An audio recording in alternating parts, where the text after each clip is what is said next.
Hello बच्चों, उम्मीद है आप लोग अच्छे होंगे।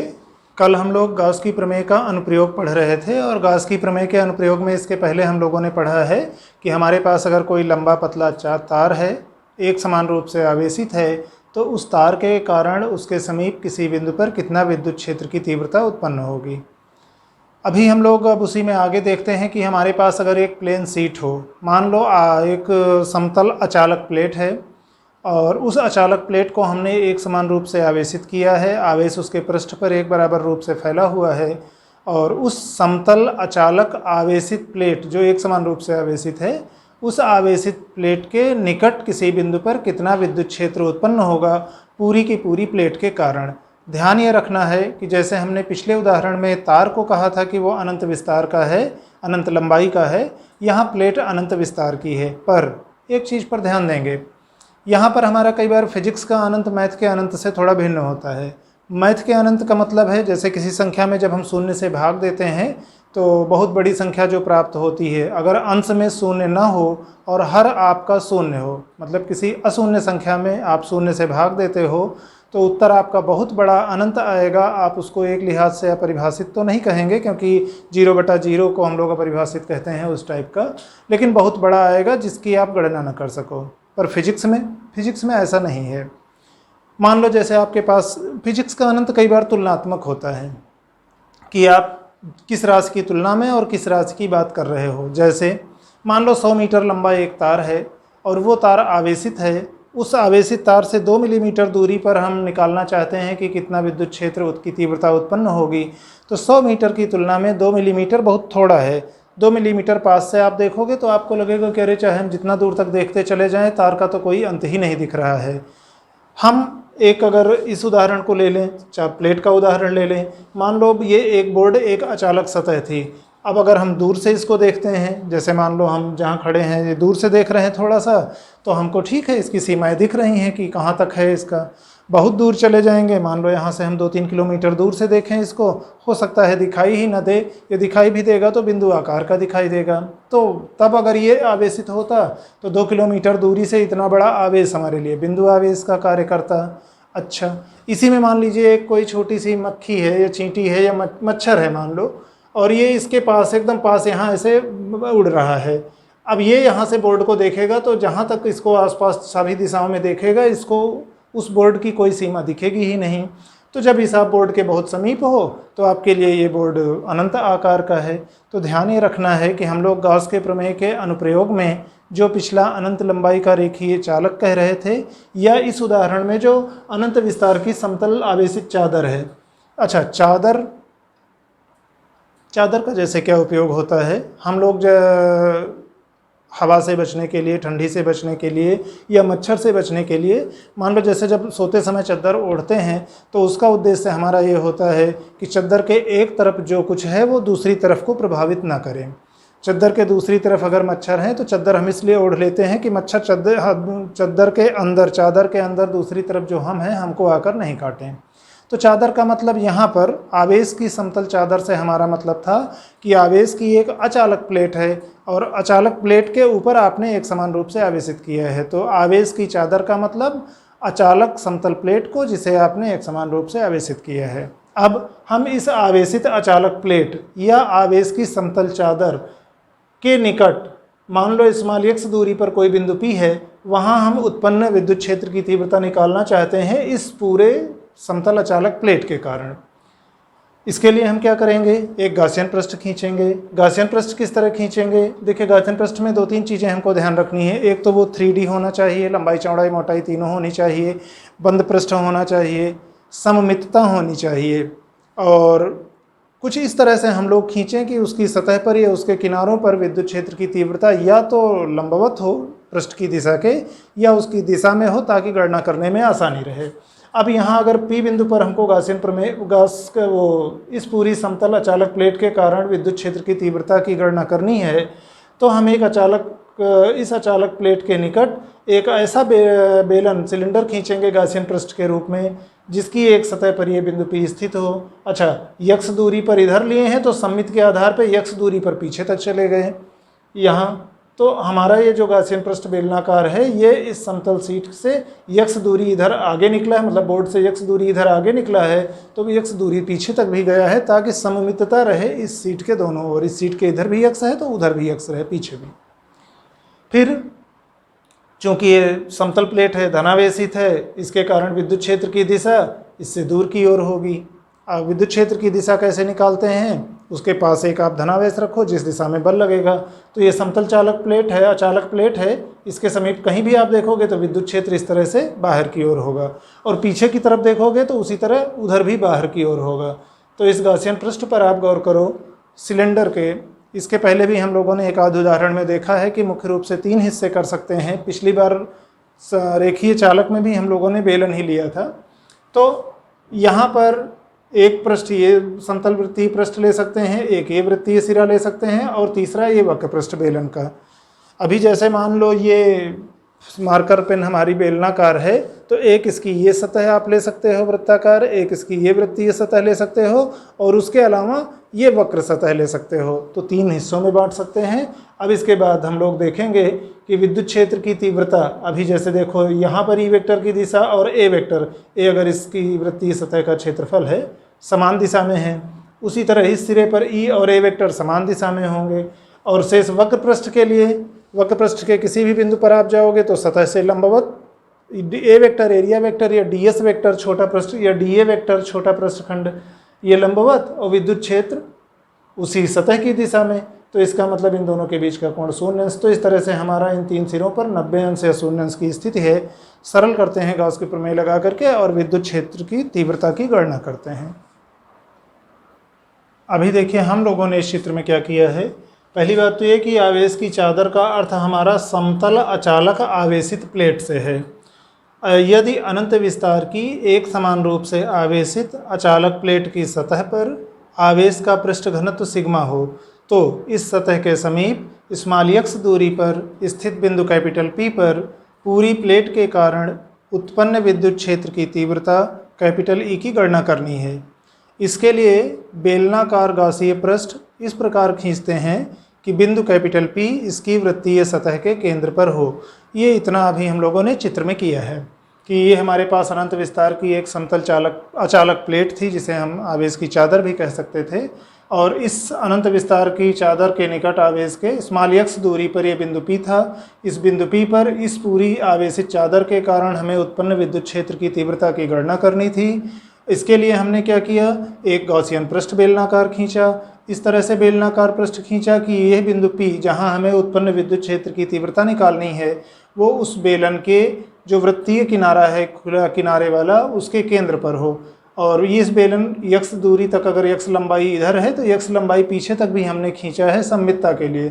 केंद्र इसलिए लिया है कि इस अक्ष के इधर जैसी स्थिति हो वैसे ही स्थिति इधर भी हो। तो इतना अभी चित्र का है। अब इसके बाद हम लोग इससे कुल फ्लक्स की गणना करने की कोशिश करते हैं। अच्छा, हम लोग अब आगे देखते हैं।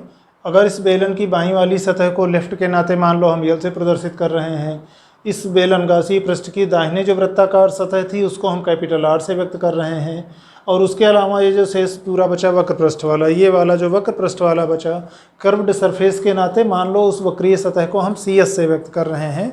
तो जो हमारा बेलनाकार गॉसीय पृष्ठ था उसके हम लोगों ने 3 भाग कर लिए, एक वृत्तीय दाहिनी वृत्तीय सतह R, बाईं वृत्तीय सतह यल लेफ्ट के लिए, और जो वक्र वाली सतह है पूरी उसको हम लोग CS यानी कर्व्ड सरफेस।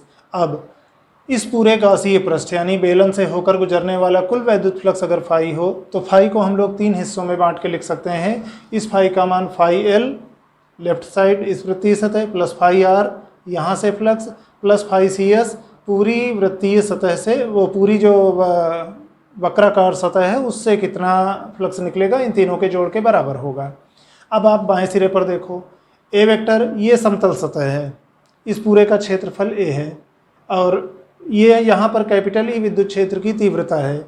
ई तीव्रता का विद्युत क्षेत्र कैपिटल A वेक्टर क्षेत्रफल सदिश दोनों समान दिशा में हैं, दोनों समतल हैं, तो vector E dot vector A यानी ई ए कास थीटा यानी ई ए कास 0 अंश होगा लेफ्ट साइड के लिए। उसी तरह जब आप दाहिने सिरे पर आओगे तो यहाँ भी ई वेक्टर और ए वेक्टर समान दिशा में होंगे, तो यहाँ भी ई ए कास थीटा यानी ई ए कास 0 अंश। हमने यहाँ समाकलन की आवश्यकता इसलिए नहीं समझी क्योंकि ये पूरा का पूरा समतल सतह ले सकते हैं, तो सीधे हम लोग इसका प्रयोग कर सकते हैं। फाई बराबर vector E dot vector A बराबर ई ए कास थीटा, इसका प्रयोग कर सकते हैं। अब यहाँ थीटा के मान आप देख लीजिए। तो इन दो सतहों पर ई ए कास शून्यंश, ई ए कास शून्यंश। अब बची हमारी ये वक्राकार सतह है। ध्यान दीजिएगा, अनंत विस्तार की प्लेट है, तो इसके पास पड़ोस में आप चूंकि x का मान बहुत अधिक नहीं है, हम प्लेट के समीप ही हैं, तो x का अगर नज़दीक ही सारे मान हैं तो विद्युत क्षेत्र की तीव्रता एक समान ही होगी अनंत विस्तार की प्लेट के निकट। तो इसलिए हम लोग इस, चाहे ये सतह हो, चाहे ये सतह हो, चाहे वक्राकार सतह हो, सभी जगह कैपिटल ई विद्युत क्षेत्र की तीव्रता ले रहे हैं। अच्छा, वृत्ताकार सतह, वक्राकार सतह पर क्या होगा? यहाँ पर किसी भी जगह आप छोटा सा क्षेत्रफल वेक्टर लीजिए, क्षेत्रफल पृष्ठखंड लीजिए, तो उसके क्षेत्रफल वेक्टर की दिशा उस सतह से लंबवत होगी। जैसे इसमें आप लोगे, मान लो यहाँ आपने लिया तो डी ए वेक्टर इधर जाएगा, यहाँ लिए तो डी ए वेक्टर इधर जाएगा, यहाँ लिए तो डी ए वेक्टर इधर जाएगा। और ई की दिशा क्या है? इस दिशा में है या इस दिशा में है। अगर आप प्लेट के उधर गए तो हर स्थिति में आपके डी ए वेक्टर और ई वेक्टर के बीच का कोण 90 अंश है। तो E D A cos theta यानी ई डी ए कास 90 अंश, कास 90 अंश का मान होता है 0, और जब 0 से गुणा करोगे तो ये पूरा हो जाएगा 0। तो कुल वैद्युत फ्लक्स में हमारे पास बचेगा ये और ये, यानी 2EA। अब अगर गासीय पृष्ठ के अंदर, यही बेलन समझ लो, इसके अंदर से जब गुजर रहा है तो यही ए क्षेत्रफल यहाँ सीट पर भी कवर कर रहा होगा, चादर पर भी आवेश की अचालक प्लेट पर भी। और अगर यहाँ पर आवेश का पृष्ठ घनत्व तो सिग्मा है, तो सिग्मा की परिभाषा हम लोगों ने पढ़ा है। कोई छोटा सा आप क्षेत्रफल लो डेल्टा ए, वहाँ पर अगर आवेश डेल्टा क्यू है तो सिग्मा बराबर डेल्टा क्यू बटे डेल्टा ए। अब हमने छोटा क्षेत्रफल लिया है ए, इतने के अंदर आवेश क्यू इनसाइड है, जो हम लोग गॉस की प्रमेय लगाएंगे तो उसके लिए ये इस पूरे बेलनाकार गॉसियन पृष्ठ के अंदर बद्ध आवेश केवल उतना ही होगा जितनी दूर में ए एरिया में इस प्लेट को काटते हुए वो गॉसियन पृष्ठ जा रहा था। जैसे मान लो ये हमारा बोर्ड पूरा समतल अचालक है और आवेशित होता, ये हम गॉसियन पृष्ठ ऐसे खींचते तो जितनी दूर से ये इसको पार करते हुए जा रहा होता, केवल उतनी ही दूर के क्षेत्र एरिया में जितना आवेश आता वही हमारा क्यू इनसाइड है। और ये कितना है? इस एरिया का मान ए के बराबर है, वही जो इतना था वही जो इतना था। ऐसे जब पार करेंगे तो जो ये होगा या जो ये होगा वही यहाँ से पार होने वाले में पृष्ठ पर भी घिरा क्षेत्रफल होगा। अब यहाँ से डेल्टा क्यू बराबर सिग्मा डेल्टा गुणा डेल्टा ए कर सकते हैं, यानी गॉसियन पृष्ठ के अंदर बद्ध कुल आवेश क्यू इनसाइड अगर आप कहो तो सिग्मा और ए के गुणनफल के बराबर होगा। अब इसके बाद हम लोग गॉस प्रमेय देखेंगे, फाई बराबर Q inside upon epsilon not, और वहाँ से हमको मिल जाएगी विद्युत क्षेत्र की तीव्रता। अब हम लोग गॉस की प्रमेय का उपयोग करते हुए कि वैद्युत फ्लक्स का मान अंदर स्थित सारे आवेशों के बीजगणितीय योग यानी अंदर स्थित आवेशों का 1/ε0 गुना होता है। हमने समीकरण 1 और 2 से मान रख दिए। फाई का मान 2EA, क्यू इनसाइड का मान सिग्मा इंटू ए और ए कैंसिल आउट हो जाएंगे। 2A बराबर सिग्मा बटे एप्सिलॉन नॉट या ई बराबर सिग्मा अपान 2 एप्सिलॉन नॉट। आप इस सूत्र में गौर करिए, एक्स तो कहीं आया ही नहीं है। अगर एक समान रूप से आवेशित प्लेट है यानी सिग्मा का मान नियत है, एप्सिलॉन 0 निर्वात की विद्युतशीलता है वो भी नियत रहती है, और तो विद्युत क्षेत्र की तीव्रता किसी अनंत विस्तार की समतल अचालक प्लेट के निकट विद्युत क्षेत्र की तीव्रता उस बिंदु की दूरी पर निर्भर नहीं करती है। स्थित शर्तें केवल ये हैं कि वो बिंदु, पहली बात तो किनारों के बहुत समीप ना हो, क्योंकि अगर आप प्लेट के किनारों पर पहुंच गए तो वहाँ फिर एक सिरा आपको दिख रहा होगा, आप अनंत विस्तार की प्लेट नहीं कह सकते हो। यानी प्लेट के आप किनारों के बहुत पास मत जाइए, दूसरा प्लेट से बहुत दूर मत जाइए। प्लेट के जब आप निकट हैं तो अनंत विस्तार की समतल अचालक प्लेट, आवेशित अचालक प्लेट के निकट विद्युत क्षेत्र की तीव्रता सिग्मा अपान 2 एप्सिलॉन नॉट होगी। हाँ, वो प्लेट अगर धनावेशित है तो विद्युत क्षेत्र की तीव्रता की दिशा प्लेट से दूर की ओर होगी, और वो प्लेट अगर ऋणावेशित है तो विद्युत क्षेत्र की तीव्रता की दिशा प्लेट की ओर होगी। और इसी में हम लोग जैसे एक उदाहरण फिर आगे देखेंगे कि जब हम आवेश की चालक प्लेट लेते हैं, सीधे से चालक प्लेट तो पाठ्यक्रम में नहीं लिखा है लेकिन संक्षेप में ऐसे ही सुन लेते हैं। मान लो जब हम आवेश की चालक प्लेट लेते हैं तो चालक की दोनों सतहों पर आवेश रहता है। मान लो इस तरह से आप इसकी 2 सतह के रूप में व्यक्त कर सको कि ये प्लेट की एक सतह थी, ये दूसरी सतह थी। जब आप अचालक प्लेट कह रहे थे तो अचालक प्लेट के केवल एक ही सिरे पर आवेश था, जो हमने आवेश दिया एक पर ही था। और चालक प्लेट अगर है तो चालक प्लेट में ऐसा नहीं है अभी अचालक प्लेटें होती हैं, हम इस सतह पर आवेश दिए थे तो इसके पीछे वाली सतह पे अपने आप से ना जाता, बद्ध आवेश होता है, जहाँ हमने दिया वहीं रुका रह जाता है। पर अगर चालक प्लेट होती तो यही आवेश उधर की तरफ भी चला जाता। अब अगर चालक प्लेट ये होती, बस ये अभी जो हम लोग हेडिंग लिखे थे उसका हो गया है, ये अतिरिक्त वाला है। अगर ये चालक प्लेट होती तो इसकी दोनों सतहों पर आवेश होता, यानी इधर भी आवेश होता, और उस स्थिति में अगर इधर सिग्मा है इधर सिग्मा है, मतलब दोनों सिरों पर विद्युत क्षेत्र की तीव्रता अगर इतनी है, अगर चालक प्लेट के कारण निकालना होता तो भी हम लोग सारी कहानी ऐसे ही करते। और इसके समीप आप किसी बिंदु पर आ जाइए, मान लीजिए x दूरी पर है तो इस सतह से x दूरी होगी, यहाँ से भी लगभग x ही होगी क्योंकि ये बहुत पतली है। तो अब यहाँ पर उत्पन्न आप विद्युत क्षेत्र की तीव्रता देखिए, मान लीजिए इसके कारण उत्पन्न होगी इस दिशा में, दूसरी वाली प्लेट के कारण उत्पन्न होगी इस दिशा में। ये धनावेशित है यहाँ, ये धनावेशित यहाँ, इसको आप दो हिस्सों में बांट लो। समझो आवेश की चालक प्लेट को आप दो समतल अचालक प्लेटों का संयोग मान लो। तो अब उसके कारण देख लो, अगर इधर कहीं बिंदु होता तो पहली प्लेट के कारण E1, दूसरी प्लेट के कारण E2, चूँकि दोनों लगभग उतनी ही दूरियां हैं, पास ही है, तो E1 और E2 के मान समान होते, यानी ये भी सिग्मा अपान 2 एप्सिलॉन 0, ये भी सिग्मा अपान 2 एप्सिलॉन 0। उस स्थिति में परिणामी हमारा कितना होता, E हमारा होता सीधे दोनों के जोड़ के बराबर। तो दोनों को जब आप जोड़ लेते तो ये 2 सिग्मा अपान 2 एप्सिलॉन नॉट, यानी सिग्मा अपान एप्सिलॉन नॉट, ये होगी चालक प्लेट के निकट विद्युत क्षेत्र की तीव्रता। बाकी अगर इसका निगमन करना हो, बड़े प्रश्न में इसका उत्तर लिखना हो, तो जैसे यहाँ हम लोगों ने गासी पृष्ठ खींच के किया था, उसी तरह से हम लोग गासी पृष्ठ खींचेंगे, फिर यहाँ देखेंगे, फ्लक्स निकालेंगे, क्यू इनसाइड आवेश देखेंगे। दूसरा एक तरीका है कि जैसे हम लोगों ने यहाँ ये किया था, तो क्यू इनसाइड जो आवेश आता अगर चालक प्लेट होती तो यही सिग्मा ए और बढ़ जाता, ये सिग्मा ए और बढ़ जाता तो यहाँ 2 सिग्मा बढ़ जाता। जब 2 सिग्मा बढ़ जाता तो 2 और 2 कट जाता तो भी एक हट जाता। तो चालक प्लेट होने पर चाहे हम ऐसे निकालते कि इस वाले सूत्र में हमारा बाकी यहाँ तक सब समान रहता, क्यू इनसाइड खाली डबल हो जाता, एक इस सतह का एक इस सतह का, तो हमारा सिग्मा बटे एप्सिलॉन 0 होता। या आप दो अलग अलग अचालक प्लेटों के संयोग के रूप में मान लीजिए चालक प्लेट को, तो इस तरह से आप निकाल सकते थे। अच्छा, इधर कहीं बिंदु होता तो इसके कारण E2 इधर की ओर, इसके कारण E1 ये भी इधर की ओर, यहाँ परिणामी E इधर की ओर, और कितना, इतना। तो ये समतल चालक प्लेट के निकट है। सावधानी पूर्वक ध्यान रखेंगे। एक बार संक्षेप में फिर रिपीट कर दें कि जब आपके पास अचालक प्लेट है, एक समान रूप से आवेशित की गई है, तो उसको हम लोग आवेश की समतल चादर भी कहते हैं। और उसके निकट अनंत विस्तार की ऐसी किसी आवेशित चादर के निकट किसी भी स्थान पर किनारों पर मत जाइए और प्लेट से बहुत दूर मत जाइए। उत्पन्न विद्युत क्षेत्र की तीव्रता सिग्मा बटे 2 एप्सिलॉन 0 होती है। और अगर यही प्लेट अचालक के बजाय चालक रही होती, मान लो हमारे पास अनंत विस्तार की समतल चालक प्लेट है, उस समतल चालक प्लेट के आवेशित समतल चालक प्लेट के निकट आप विद्युत क्षेत्र की तीव्रता निकाल रहे हो कि कितना उत्पन्न होगी। तो अभी हम लोग जैसे दो तरीके से देख सकते हैं। एक तो ये कि चूंकि चालक प्लेट के दोनों सतहों पर आवेश रहेगा, अब अगर आवेश का पृष्ठ घनत्व सिग्मा है तो बीच से इसके आप अगर दो हिस्से कर सको तो इसको आप दो अचालक प्लेटों का, दो आवेश की समतल चादरों का मिश्रण, संयोग, कॉम्बिनेशन मान सकते हो। तो इसके कारण भी सिग्मा बटे 2 एप्सिलॉन 0, इसके कारण भी सिग्मा बटे 2 एप्सिलॉन 0, और दोनों एक ही दिशा में, तो दोनों जुड़ गए थे।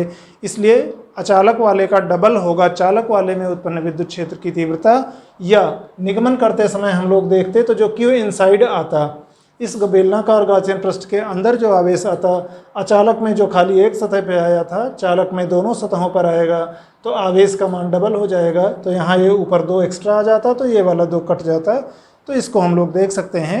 कल हम लोग अब अगले वीडियो में कोशिश करते हैं कि गाउस की प्रमेय के ये जो अनुप्रयोग हम लोगों ने पढ़े हैं, आवेशित लंबे रेखीय चालक के कारण या आवेशित समतल प्लेट के कारण निकट किसी बिंदु पर उत्पन्न विद्युत क्षेत्र की तीव्रता, कल इन पर 1-2 प्रश्न लगाते हैं। बाकी आप लोग पढ़ाई लिखाई करते रहिए, सावधान रहिए, स्वच्छ रहिए, सुरक्षित रहिए। धन्यवाद।